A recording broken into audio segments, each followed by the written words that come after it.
Mainit na balita, naghahain ng impeachment complaint ang bagong alyansang Makabayan laban kay Pangulong Bongbong Marcos.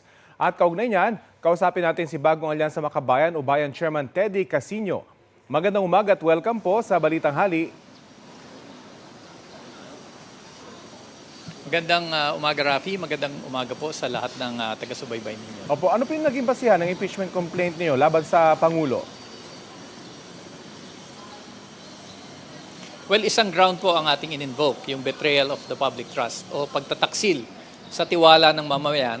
At may tatlong impeachable acts po kaming binanggit sa aming complaint. Unang-una, yung pag-adapt ni President Marcos ng PBM formula o yung balanced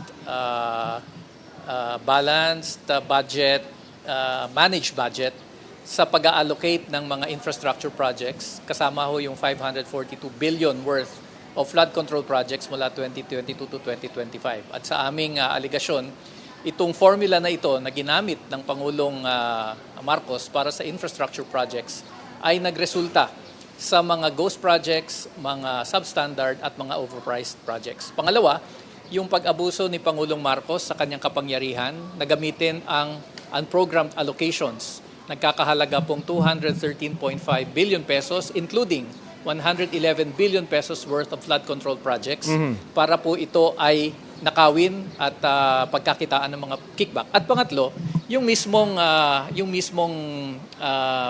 pag-benefit, no, o nakinabang mismo si Pangulong Marcos sa mga kickbacks sa halagang at least 8 billion to 56 billion pesos sa loob ng 3 taon na siya ay Pangulo. So on that basis at kasama ho yung mga ebidensya at testimonya, nag-file po kami ng impeachment complaint dahil sa tingin namin sa panawagang lahat ng sangkot dapat managot, dapat ito ay magsimula sa tuktok. Gaano po kalaki yung kumpiyansa niyo uusad dito? Gayong alam naman natin na numbers game ang impeachment, lalo na laban sa Pangulo. Well, ang isang pangamba namin ngayon baka i-technical ito kasi nga noong Lunes ay may nag-file ng isang sa tingin namin ay mahinang impeachment complaint at ang pangamba namin baka yun ang i-refer sa Justice Committee at yan po ang magti-trigger ng 1-year prohibition at idadaan po nila sa technical at hindi napapayagan ang iba pang mga mas makabuluhan at mas matibay na impeachment complaint. That's one. Hindi pa ho namin pinoproblema ang numbers game. Dahil para sa amin, importanteng madinig ito, importanteng ma-examine ng bawat kongresista ang mga ebidensya at tawagin ang mga concerned persons para i-examine nila. So para sa amin, hindi pa kami nangangamba sa numbers. Ang pinangangambahan namin ngayon yung technicality dahil unang-una na nga, in the first place, ayaw tanggapin ng Secretary General's Office itong aming impeachment complaint. Bagamat ito ay iniwan na lang namin sa kanyang opisina kasi under the rules and under the Constitution, ministerial. Trabaho talaga ng Secretary General's Office na tanggapin ang ganitong mga reklamo. Ano po naging dahilan ng Secretary General sa hindi pagtanggap sa inyong complaint? Absent daw siya. Siya daw ay nasa ibang bansa. So, hindi naman pwede yun na porket absent ka, hindi natatakbo yung opisina mo at hindi na magagawa ng opisina mo ang iyong trabaho, which in the first place is ministerial. Hindi po required under the rules of the House na personally ang Secretary General ang magre-receive ng isang impeachment complaint. Ang nasa rules po ay opisina niya. Ang dami-daming tao sa opisina niya. Meron pa siyang executive director.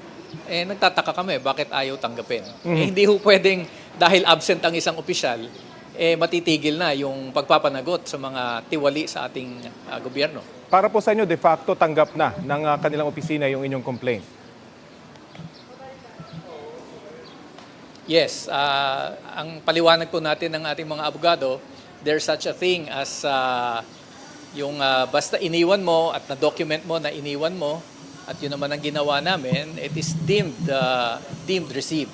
Pero higit pa riyan, ang plano po ng ating mga endorsers dito sa Makabayan Coalition, dadalhin nila mismo rin ito sa opisina ni Speaker Bogie D.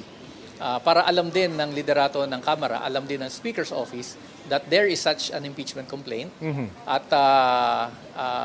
atasan niya ang Secretary General pagdating ho sa Lunes na agad i-transmit sa kanya para ito ay sabay na mai-refer for the order of business sa plenaryo. Very quickly, yung nabanggit nyo yung naunang impeachment complaint, alam nyo po ba na may maghahain bago nung pinaplano nyo pa itong paghahain ng impeachment complaint laban sa Pangulo?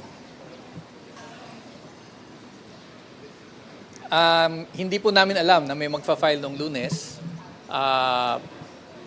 Pero ang problema ho talaga dyan, dahil ito ay na-file na at mabilis na ni-refer ng Secretary General's Office sa Office of the Speaker, ang pangamba namin, baka pagdating sa Lunes, pumatak na yung 1-year prohibition.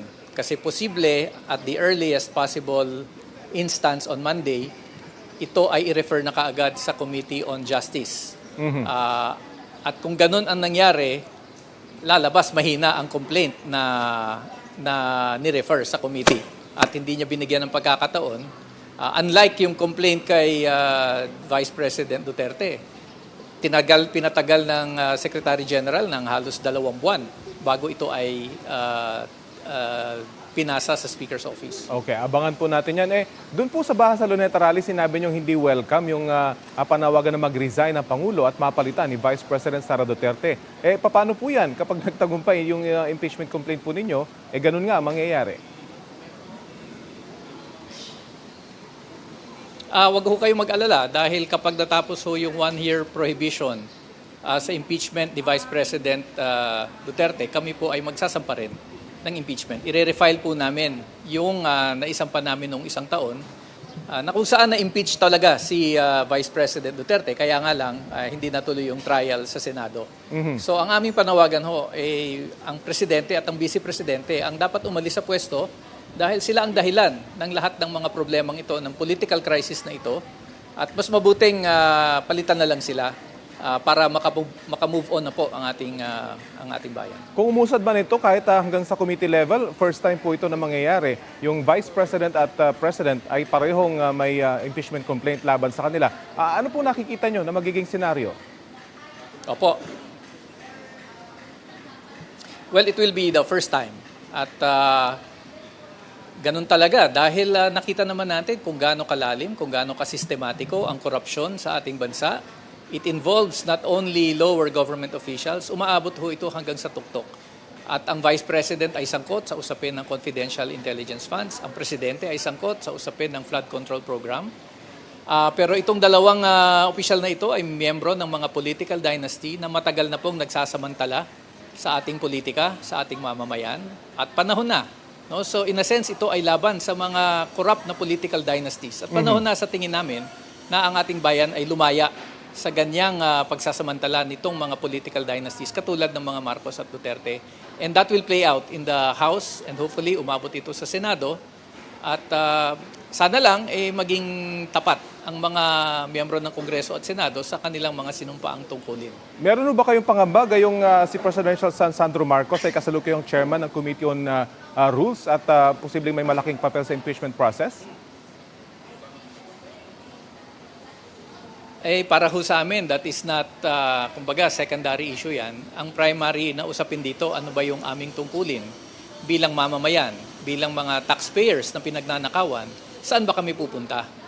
Sa ilalim po ng ating mga batas at konstitusyon, ang impeachment po ang paraan kung gusto nating panagutin ang Presidente and Vice President. And it does not matter kung ang anak niya ay congressman, kung ang pinsan niya ay Speaker of the House, bagamat niya ay resign na. It does not matter kung may kapatid siyang senador, kung may mga kaalyado siya sa Senado, ang mali ay mali, ang tama ay tama, at kung may mali, kailangan nating panagutin ang mga gumagawa ng mali.